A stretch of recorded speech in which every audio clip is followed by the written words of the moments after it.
Welcome on into the Wolverine TV. I'm Clayton Sayfie with Chris Balas and Austin Fox from thewolverine.com. You can use the promo code BLUE60 to join us on our message board and get all of our premium content for 2 months absolutely free.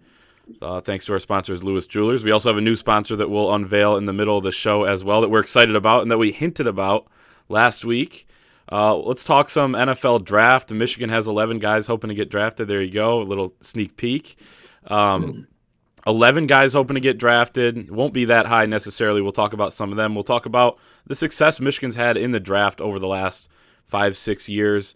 Then we'll talk some hoops. Franz Wagner still yet to make a decision publicly, and we'll talk about that at the end. But NFL draft, guys, 11 guys hoping to get drafted. Like I said, 7 I think is more of a realistic number when you look at how these guys are projected. But your overall thoughts on this class before we get a little more big picture in terms of the success Jim Harbaugh's guys have really had in the NFL draft over the last 6 years since his first one in 2016. You know, what's funny is that the best guys in the NFL are the guys that really played in when Freddie Hoke was here and the talent that he brought in. And we really thought that Jim Harbaugh was going to continue to build on that. And this would be not an NFL factory, but that he was going to have a lot of guys, being given what he accomplished at Stanford, we thought, okay, he's going to take Michigan to that next level because Michigan, you're able to recruit even a little bit better at Stanford. I think he kind of strayed from his roots a little bit, to be honest with you. And, he went out and got some elite talent at certain positions. Were those guys all in all the time? I don't know. But there is a difference, guys, between having 11 guys drafted, signing free agent deals, and then having like 3 to 5 first and second round picks. Those guys are the difference makers. Everybody says, well, look at Michigan compared to Ohio State. They have, the same amount of guys drafted. It's not about the draft. It's about what they do in the NFL and how good these guys really are, especially at the skill positions. Now, you can do a lot with great line play, obviously, but the difference makers, and Marcus Ray once said this to me, Michigan's former safety, he said, the difference in our Michigan and Ohio State games is those guys that make those elite plays when the game is on the line. Your Desmond Howards, your Charles Woodsons, your Tamanga Biakabatukas, and on the other side, back when this rivalry was even, you had David Boston, I think, had a good game in 1998, and guys like that who stepped up. Ted Ginn in 2004, for example. So, you know what? There haven't been enough of those. I can't tell you. When you look at the quarterbacks, the last quarterback Michigan had who has enjoyed more than a cup of coffee in the NFL is Chad Henny. Denard Robinson was obviously a great running quarterback, but skill position guys, who are the elite receivers, since Mario Manningham, Devin Funchess was drafted in the second round and had a solid NFL career and has running backs. Are you kidding me? Mike Hart was the last great one, and he was only in the NFL for a short time. Now, when you've got a Mike Hart surrounded by all that talent, he's a great back, and I'm not taking anything away from him, but you need some of those difference makers, and it's getting harder and harder to get them, let's be honest. Yeah, not all draft picks are created equal. Obviously, Michigan has had 31 players drafted under Jim Harbaugh since the draft of 2017, which is actually tied with Clemson for the 5th most in all of college football. But again, there's only 5 first-rounders among that group for Michigan. Compare that to Clemson, who's had 8 during that span. So I think Michigan will have, like Clayton said, probably 7 or so guys drafted this week. I think 5 are locks: Kwity Paye, Jalen Mayfield, Cam McGrone, Ambry Thomas, and Nico Collins. And then they're likely to have another 2 or 3 guys drafted, whether that's a Ben Mason or a Chris Evans, if he sneaks into the 7th round or so. I actually spoke with 2 draft analysts last week, Dane Brugler of The Athletic and Chris Trapasso of CBS Sports, and they said a lot of these Michigan guys were underused in college, and they actually think they'll be better pros than they were during their time at Michigan, Nico Collins being the best example. The most receiving yards he ever had in a year was 729 at Michigan, and they said they think he'll be a better pro, and they even threw Chris Evans into that mix as well. So it's hard to argue with that. I think a lot of these offensive guys especially were not utilized properly during that time at Michigan, and we've seen it with a few guys in the NFL. Mike Onwenu actually comes to mind pretty quick. Some are saying that he's already a better pro than he ever was at Michigan. He was one of the best rookies, if not the best rookie on the offensive side of the ball this past year in the NFL. So Michigan's going to pump up their draft numbers this week on Thursday, Friday, and Saturday during the draft. But again, so many of those picks come in the late rounds, in the 6th and 7th rounds, and there's very few first-rounders in that group. Yeah, and why is that? I mean, that, some of these guys perform their best at the NFL, and I guess you could say, Chris, like some of the points that you hit on are there's not these elite guys in the NFL. I mean, Tom Brady is the only guy, and he was freaking 20 years ago or whatever. But there's not these elite guys all over the NFL. We talked about Devin Bush actually a little bit last week. Outside of that ACL injury this past season, he's looking like one of those guys that is a difference maker. And when he was hurt, that Pittsburgh defense wasn't the same last season. So he's certainly up there. You're going to have some guys. There could be a guy, Kwity Paye. People are projecting him to be a difference maker at the next level. Jalen Mayfield, I think the jury's still out, but people like his upside, and he'll go pretty high in this draft. So you could say, like, well, these guys are playing their best at the NFL. It's still not that crazy level, so it's not, maybe the discrepancy that some people make it out to be, but it is there. Nico Collins was probably underused. You could say the same about, Josh Uche last season. He wasn't an every down player at Michigan, but then he gets into the draft and everyone's like, this guy, you have to take him if you have the opportunity to take him. So I guess there's just a problem there. I wish I followed, some of the other schools as close, which is impossible to do, and see if that's, a problem at other schools as well. But, I guess it just kind of is what it is at this point. Let me ask Austin, how long does it take you to write that pro page during football season? Putting all those stats in with about guys in the NFL. About 3 hours. There's I believe 45 guys in the pros right now in Michigan. And just in the NFL? No. Just in the NFL, yes. Really? Okay. Yeah. There you go. And back when I started doing that pro page, like in 1998 at the Wolverine, there were like 47. Michigan was the second highest. But all those guys, I'm not talking about practice squad guys. I'm talking about guys who contributed. On that 1997 team, there were 24 or 25 guys who started a game on that team that played in the NFL. Okay. And then you're talking about that high-end elite talent. And you got Tom Brady on the bench. Okay. I mean, that's unbelievable. Brian Greasy, go down the list. Steve Hutchinson. You had 2 Hall of Famers, right? Charles Woodson, 3, if you count Brady, who wasn't even playing. And, not all those guys were super high-end recruits, but a lot of them. Look at James Hall; he was under-recruited and turned out to be a great player. But Jeff Backus, I can go right down the list. There was only one guy on that offensive line who didn't at least enjoy a cup of coffee in the NFL and played significant minutes. And that's what it takes to compete at a national level. Now, you can have teams that are going to rise up. You look at Michigan State with what they did with some of their 3 stars and 4 stars, and we can argue how they got there and how they got as good as they did. We've seen Joe Bocci and everything else, and there's some smoke there. Wisconsin, with their they've become offensive line U. They're what Michigan used to be. And every time I talk about that and identity and stuff like that, you can sit there and say, well, we don't want to be like Wisconsin. Well, right now I think you'd trade for that, right?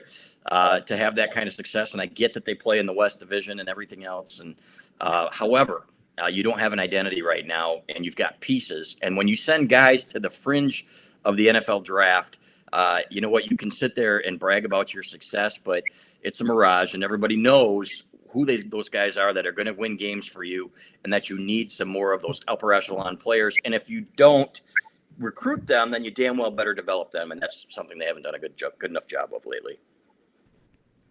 Yeah, and of those 45. Of those 45 or so guys who are currently in NFL organizations, several of those are on practice squads and are buried on the depth chart. So it's not like it's top of the line guys are skill position players. The amount of receivers Michigan has in the NFL is very low right now. The amount of running backs is very low, and obviously at quarterback as well. So that's where you make your bread and butter a lot of the time. And I think a big reason for that is because a lot of these guys over the past 10 years especially haven't been coached up to par during their time at Michigan, and that's why we're seeing the defensive guys especially excel in the NFL a lot more so than Michigan's offensive players.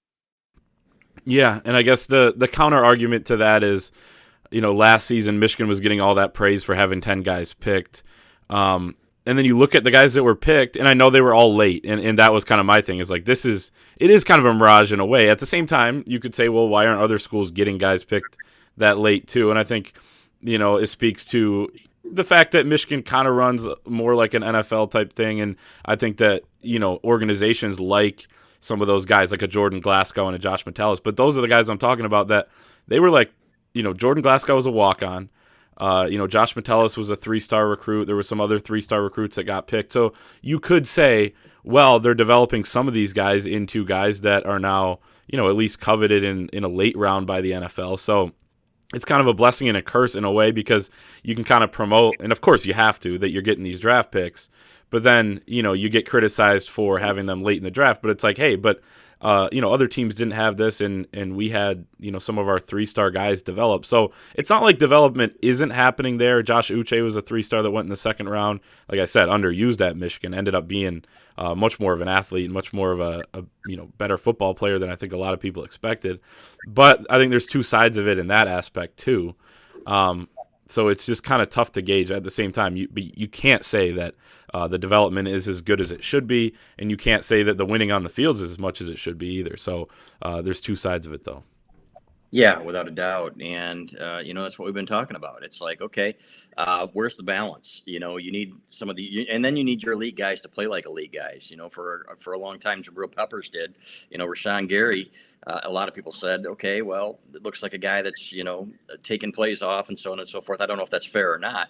I think he played hard for a good portion of his time here, but there were guys that were sitting out. There's a difference between being injured and banged up, and that let's just put it this way: guys that are looking more at the next level, and it's hard to blame them with the money there, compared to winning for Michigan. And there was too much of that, flat out. I believe that, and I think that that's where we are now with the culture of this program. So you need to find those guys that are hungry, and maybe some of those under the radar guys. And I remember talking to somebody the other day saying about the basketball program, a recruiting expert, and there are programs out there that are looking for guys, that might be fringe guys, that might be fringe character guys, and then saying, do you really want to build your new coaches? Do you really want to build your program, your first recruiting class sets the tone for your program? And do you really want that to be who you are? And then I thought back to Zach Novak and how people were bitching about him when he arrived and John Beilein took him at Michigan. He was the guy that changed the culture of the program. You need guys like that. Yes, you need talent, but you also need guys like that are high character guys. Guys like Aiden Hutchinson, who came from, he was a 3-star initially, moved up to 4-star, and never stops working, and who bleeds blue and bleeds for this place. And you need your 5-stars to buy in too, and that's something that Michigan hasn't done well enough. A few NFL coaches in recent years, two come to mind specifically. Mike Tomlin of the Steelers and Pete Carroll of the Seahawks have been outspoken, like Michigan guys and Jim Harbaugh coach guys, because of the way Harbaugh kind of does run his Michigan program like an NFL organization. And I think Jim Harbaugh obviously still has a lot of connections to the NFL and around the NFL, obviously John Harbaugh being at Baltimore. And I think that helps him get a lot of these guys drafted. But again, it comes to position players. You think of Michigan's top receivers in recent years, Mara Darbo, those two names come to mind very quickly. Those two never made it in the NFL. Michigan's top running backs in recent years, Karan Higdon, Davion Smith, Fitzgerald Toussaint, going back about 10 years. None of those guys really made it in the NFL either. Toussaint stuck with, but you have a 1,000-yard back in Karan Higdon, and he can't make it in the NFL. So I think, again, it comes back to the skilled position players. These guys aren't being coached up well enough at Michigan, and that's something that I think needs to change first and foremost if Michigan wants to get on that elite level in college football and contend and make it to college football playoff appearances. Andy Reid's another one at Kansas City. He says he can't get enough of the Michigan guys, and a lot of them are great. But then you see some of them get on Twitter and start complaining about, oh, why aren't they doing this and why aren't they recruiting that? And it's like, you know what? That speaks to your culture, man. You got to get guys all rowing the boat in the same direction. I hate to say it, PJ Fleck, right? Row the boat. But going in the same direction, man. And it's not just about the guys who are here now. It's about the guys in the past. And that's what Michigan had such a great culture and such a great foundation for so many years. And now it's a rebuild, flat out. Let's be honest. Yeah, it definitely is. And I think part of getting the culture back is, let's say, this is just a hypothetical to kind of prove, why it's not working now. But let's say, Michigan wins the Ohio State game in 2016, and they proved that what they did, it's a tough place to play, based on, you talk about they go to a bowl game and it's like they're not doing the rides and all this, roller coaster rides that these other teams are doing. Like, it's tough. They beat Ohio State that year.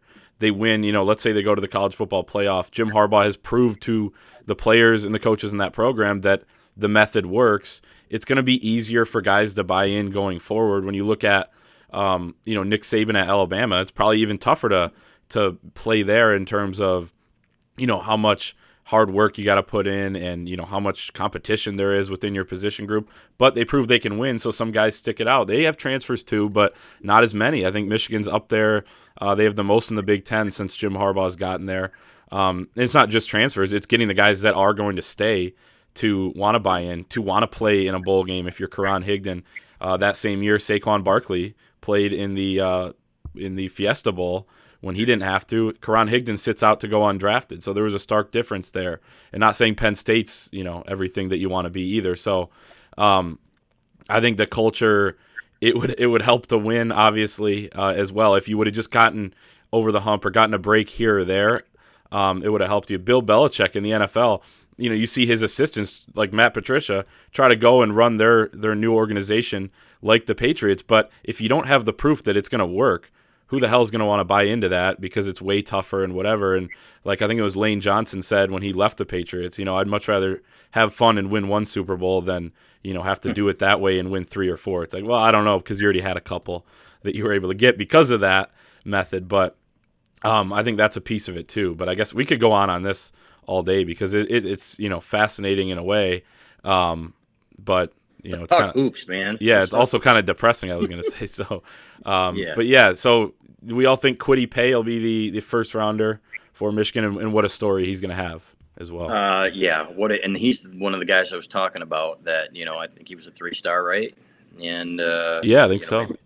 Yeah, and he developed, and look at him now and look at his story. But he came back and played last year when he didn't have to after he was hurt, and and I'll go back to some of the 2017 stuff, and and tell you a story that on the team bus there was a player there, and he was talking to his mom, and her message to him was, whatever you do out there, don't get hurt, and play not to get hurt. And I'm thinking, holy hell, you've already lost, and you can't go to war in big games with guys like that. And it was the Notre Dame game. You can't do it. And it just it was a 2017, 2018. I don't remember. The opener in 18. Yeah, exactly. And you can't win like that, guys. And yep, okay, I'll just go through the motions here and do my best and so on and so forth to the point, but not. You know what? And I remember Chad Henny going out there with a separated shoulder playing against Illinois. He gets shot up at halftime and comes back and leads probably the gutsiest performance from a quarterback that I've seen in a long, long time. And there have been a lot of them. But that guy gave a damn about the program and about winning first. And guess what? He still got his. How long's he been in the NFL now? Man, pay me to hold a clipboard in the NFL, and then come in every now and then. And, I'm your Huckleberry, because that's one of the best jobs in the history of the world, right? That and professional golfer. And he came in that game against the Browns in the playoffs and made that run. He got to be here. And competitors still want to play. But I'm telling you, man, there's something to be said. Todd Collins was another one, and these guys, you're going to get yours and you're going to get your reward, So it's the rare guy. You can tear an ACL and you can be back in 6 months now. We've seen Jake Butt, but now it seems to me, and I compare it to Ohio State because that's the natural comparison. Could you imagine those guys sitting out games? Remember when Michigan had 6 guys sit out the Peach Bowl, and Ohio State goes to the Rose Bowl? It wasn't a championship game, but none of those guys sat out. You had Bosa, shutting it down halfway through the year. But other than that, those guys are like, man, I'm playing with my brothers. This is my last time to play for my brothers, and that's what you need to get back. And maybe that's one of the sacrifices you make when you are trying to be like an NFL program, man, like Bo said, right? You're going to play for a contract, well, it seems like some of these guys here now are playing for a contract rather than for the team. It may seem harsh, guys, but that's the way I see it. Yeah, and Kwity Paye is the ultimate competitor and the ultimate Michigan man for that reason. He came back after that injury, and not enough Michigan players have had that mentality in recent years. And what Kwity Paye did resonates with NFL teams. Again, I spoke to Dane Brugler last week of The Athletic, and he said that the fact that Pay came back after that injury, even though he quote unquote didn't have to, says a lot about him and his character. And again, NFL teams notice that stuff, and that's a big reason he thinks Pay might wind up being a top 15 pick on Thursday night. So again, you need that mentality throughout your entire roster, or at least most of it. Michigan has not had that.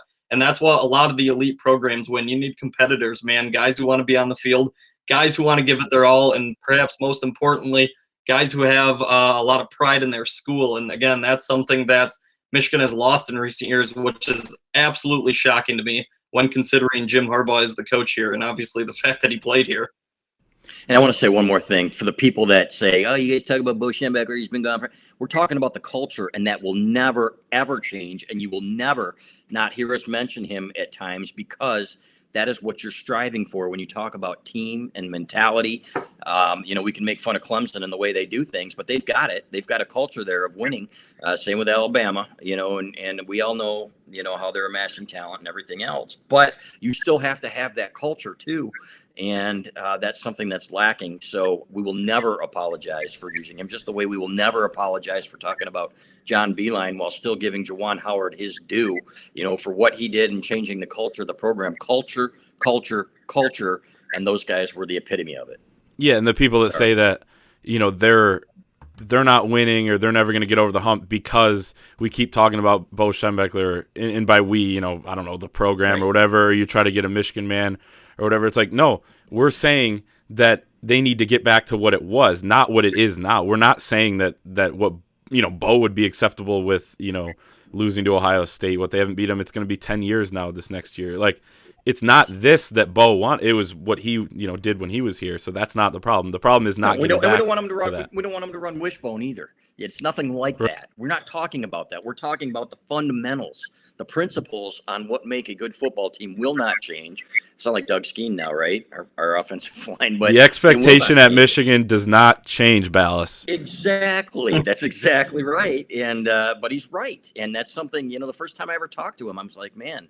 It was like 2004, I think, or 2002, the first time I ever talked to him for Where Are They Now feature. And I'm like, man, these are the kinds of guys that you want around the program all the time. And that's why I'm excited that Ron Bellamy's back and Mike Hart, Courtney Morgan. These guys have all tasted championship football. It's been a long, long time, man. And but these guys played under Lloyd Carr, who got it as well as anybody. You can go ahead and bitch about Lloyd Carr if all you want to, too. If you're still one of those guys that said, yeah, Rich Rod was a good move and we needed to blow up that culture, then you need to look in the mirror. You're part of the problem. Lloyd was not perfect, but he got the basic fundamentals of what you need your program to be, the foundation of your program. And so I'm glad that some of those guys are back. Definitely. All right, let's talk about hoops. Before we do, though, let's talk about Manscaped, our new sponsor, as Chris kind of hinted to. We all got a package in the mail. We'll talk about that in a second. So support for this show is brought to you by Manscaped, who is the best in men's below-the-waist grooming. Manscaped offers precision-engineered tools for your family jewels. They obsess over their technology developments to provide you the best tools for your grooming experience. Manscaped is trusted by over 2 million men worldwide, including us. So we're in that 2 million, and we have an exclusive offer for our listeners and viewers, 20% off plus free shipping with the code 20GOBLUE at manscaped.com. You got it right there, 20GOBLUE, 20GOBLUE at manscaped.com. So I got my care package here as well. Yeah, man. Your balls will thank you right there. And they do. Outstanding product, and like almost every product. podcast you listen to or you watch, TV and you see the advertisements, Manscaped, extremely trusted, around the world, and then lots of, sports fans and guys like that trust it like us. So I love it, man. It was great. Yeah. I couldn't believe it when we got the package the other day. Yeah. And I got to tell you, man, it's as good as advertised. Let's put it that way. Without going into further detail to spare everybody who's watching this, it works.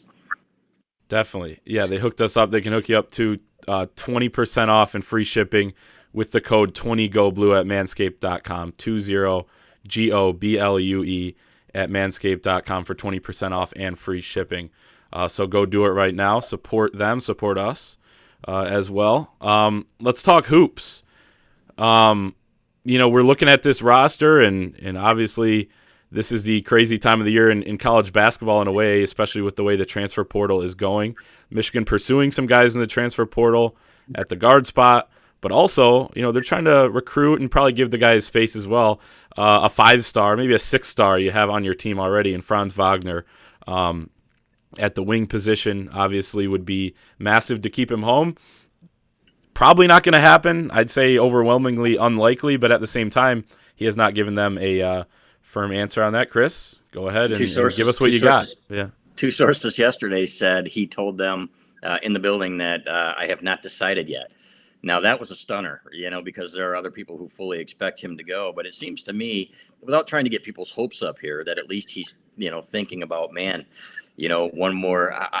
Maybe he's not. Maybe he's just waiting to find the right agent. I would imagine that he's going to go with his brother Mo's agent or whoever that is. And Mo just, I think, is signing with the Orlando Magic, and he's been a journeyman. He's gone to different places. And, Franz has work to do.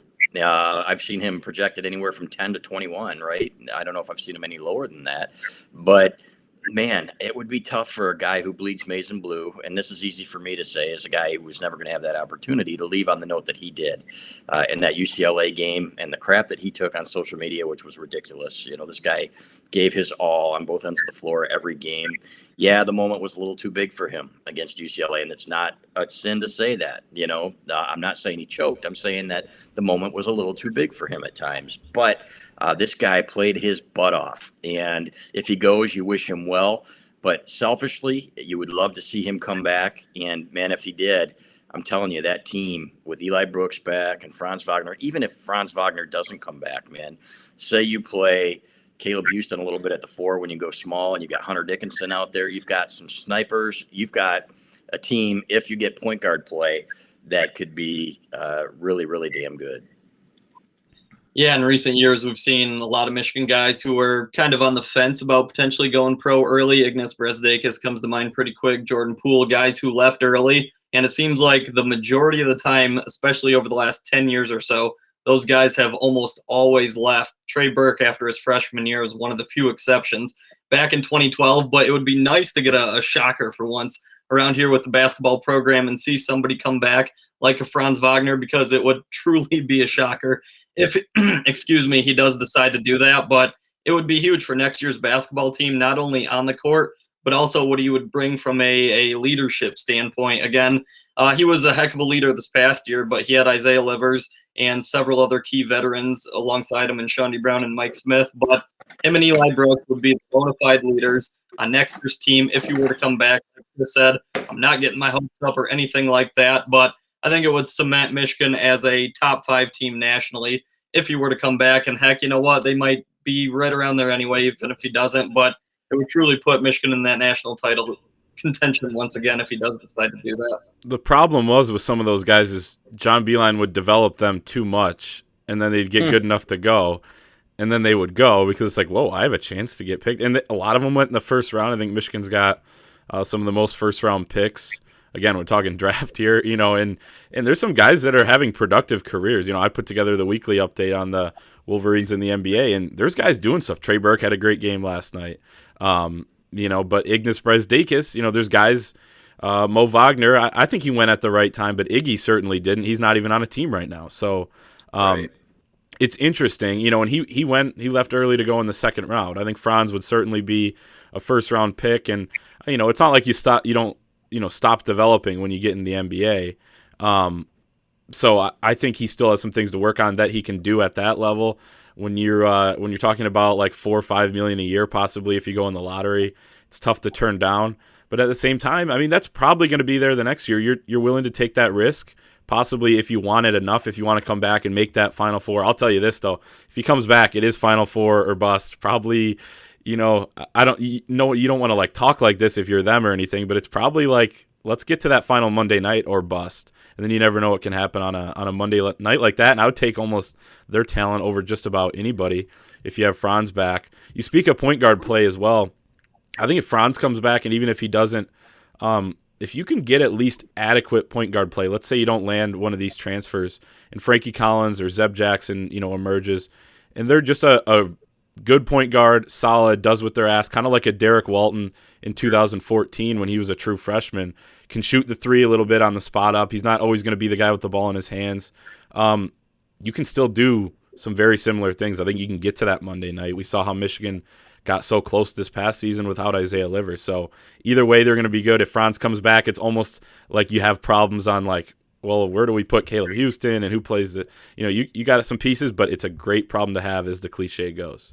And again, are not predicting that he's coming back. We're just saying that he hasn't decided yet, or that's what he's saying. So I don't want it out there. Oh, you guys said he was coming back. No, we're not saying that. But and the interesting part is if it is Frankie Collins, he's really got to develop that shot. They're recruiting a lot of athletes now, but not a lot of great shooters. You need shooters out there, man, in this day and age. And Juwan Howard learned that with Miami. So I like a lot of the guys they're looking at, but you still need guys who can fill it up, man. Outside, Caleb Houston's, hopefully he's more than a one and done. A lot of people think he's going to be a one and done. I think Austin wrote an article about that, or Clay, one of you did, about where he's projected to go in the 2022 draft. Projected at like number 9-ish right now, and that could change. I mean, and they even wrote in the thing, it was ESPN, that the whole top 10 I looked at, it's all guys that have never played in college before. And then they talked about how guys like Franz Wagner and some of these guys that came back and are returning college players rose up the draft board this past season. That'll probably happen again. Right. So if he performs to the level that he can, he could stay there. But, he'll probably be more of a mid-first round at the best, and then you kind of make your decision from there, Yeah, exactly. And then, but if you had a guy like him out there and Franz Wagner who needs to continue to improve his shot but can make it, and again, he's got to be more consistent. But Brandon Johns is a guy that I'd really love to see. He's got a beautiful stroke if he can play, as a stretch forward. If not, I think Caleb Houston could provide some minutes there. Especially with a guy like Hunter Dickinson on the floor next to him, So, and then Eli Brooks, obviously, is going to be, a 35, 37-minute guy, and he'll play some point too. But you love having some of those guys that have championship and tournament experience on this team. And the fact that they did it with their young guys too is exciting. That means that, these guys, hopefully the moment's not too big for them going forward. And then you're going to continue to get great talent in here. I think we've seen Juwan Howard as an outstanding recruiter, but it's about roster assembly now. It's not just about taking 5 guys in the top 50. It's about fit. And that's the next step for him in assembling a team.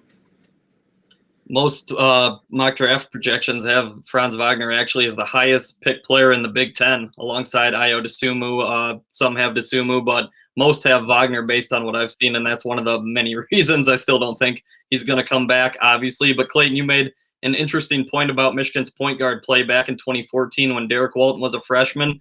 He obviously wasn't a go-to guy offensively or anything like that year, but he got the job done. He took care of the ball. He was a respectable three-point shooter, and he played adequate defense. And I don't think next year Michigan will need a go-to guy offensively from their point guard spot, whether that winds up being Frankie Collins as a freshman or whoever. Mike Smith wasn't really that this past year, and yet he got the job done, handed out the ball well, played good enough defense, didn't turn the ball over. So if Michigan can get that from Frankie Collins, for example, next year as a freshman, I think you'd take that in a heartbeat. But developing guys too quickly, quote unquote, if you will, is obviously what John Beilein did. And it looks like Juwan Howard is going to follow that trend as well. And I know it's something that some people complain about, but it's a really, really good problem to have in your basketball program. Yeah. At the same time, it'll be interesting to see who's the guy that can create his own shot too. Is Caleb Houston just going to be a spot-up shooter? We know Eli Brooks can do that to an extent. He likes to kind of catch it on the run and get in the middle of the lane and create, which I love. But, he's not an elite guy in terms of like, hey, go get a bucket. And, Isaiah Livers is just – he stretched the floor almost like none other that I've seen in terms of the stark difference between when he was on the floor and when he wasn't the last 2 seasons. So he added his own element there. He wasn't necessarily an off-the-dribble guy. Michigan's been kind of waiting for somebody to be that guy more so. Franz was kind of that guy from the wing position that we haven't seen really since like a Nick Stauskas in terms of the usage of let's get you the ball on the wing and let you go to work and have some action off of that for you. So that will be interesting to see. It could be Caleb Houston. I wouldn't rule it out. But Franz coming back would add you that extra element. And again, unlikely, but right now we're sitting here. We can talk about whatever we want, but we're talking about, a roster that currently has Franz Wagner on it in terms of he hasn't declared yet. So, it's fair to talk about at this point. Yeah, without a doubt. And I was going to say Frankie Collins is a guy that can break you down. I think as a freshman, he's going to do some great things. Got the great athleticism. Can he pull up and hit a jumper off the dribble? Because teams are going to sag on him. Remember what happened with Xavier Simpson. Michigan State kind of figured out, we're going to sag everybody into the lane, block his shot at the rim. And then if he hits a shot, then you just complain that he doesn't usually hit them. And then that works for you. You can just make it an excuse game. But, yeah, go ahead. Yeah, exactly. It's like, well, if I'd have known he was going to hit 4 or 7 when he's never done that in his life, oh, God. Here comes the hate mail. But you're absolutely right. And, but I need to see more from Collins in terms of being a shooter. I hope that's what he is doing in the gym is nonstop, jump shots off the dribble. And they're going to be doing it at the Player Development Center too. But, you can develop shooters. That's what Beeline always said. And yes, I said John Beeline. Oh my God. Yeah. Beeline used to say that. And Juwan Howard would agree, man. Guys get better. And look at Duncan Robinson from his senior year at Michigan, 38% to one of the best shooters in the NBA right now. The guy's sick. So it's good. They're going to continue to improve, but that's what you hope for Collins. But you still need shooters out there when we're going forward with recruiting, and we'll talk about this on the next podcast. We've got to be up to 40 minutes now, but I think you're going to see some shooters mixed in there as well. Yeah, it helps when your point guard's a heck of a shooter. Obviously, Trey Burke and Derek Walton in the past, those two guys helped lead Michigan on some of the best NCAA tournament runs that we've seen. Burke obviously taking Michigan to the national title, but Beeline proved that you can win without a great point guard who's a great shooter as well, and Xavier Simpson going to the national title in 2018 as well. So Mike Smith obviously wasn't a big-time scorer at point guard this past year, and yet Michigan was on the verge of a Final Four as well. So you'd like to have that shooting ability from your point guard. It's not the end of the world. If you don't have it, Frankie Collins was not a good three-point shooter in high school, but I think he at least has the potential to be an adequate three-point shooter. So we'll see what he provides from that point guard spot if he is indeed the guy next year. But again, it's a good problem to have, and honestly, I don't think Michigan is going to have a problem on the offensive side of the ball, because I know some people are worried about the shooters that they've lost, but I have a lot of confidence in Juwan Howard in developing a above average offense once again next season. Definitely. Well, there you have it. There is our show. We will catch everyone next week. Support Lewis Jewelers and support Manscaped, of course. And there you go. I think that's the Lawnmower 3.0 right there, yes. Revolutionary. So, yeah, that is promo code 20GoBlue at manscaped.com for 20% off, plus free shipping as well. So do that. We're all in the system now. We are Manscaped supporters, so you should be too.